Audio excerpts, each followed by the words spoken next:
Jackson Mthembu confirms his eldest daughter has died. ANC chief whip Jackson Mthembu has confirmed on Twitter that his daughter has died. He tweeted on Wednesday morning that his eldest daughter, Kwezi Mthembu, 25, took her own life at their parliamentary village home in Cape Town. "We are in deep pain.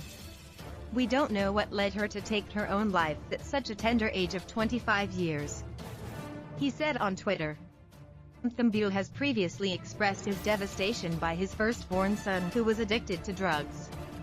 In 2011, he opened up about his son's drug addiction during a radio interview and said he had sent him to several rehabilitation centers without success.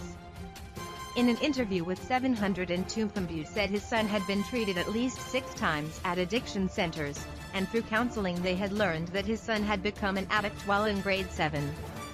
He also, in another interview with 702 in 2017, spoke about his son's drug addiction, admitting that he had been an absent father and wanted to do better.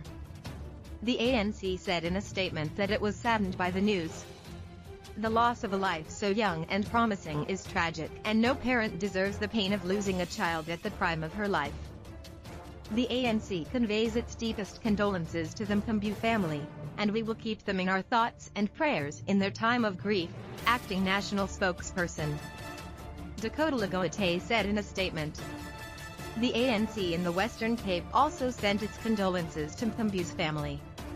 "Our thoughts and sympathies are with the Mthembu family, and as we extend our heartfelt condolences to them, we ask that they are given space to mourn their loss," spokesperson Dennis Kruiwagen said in a statement.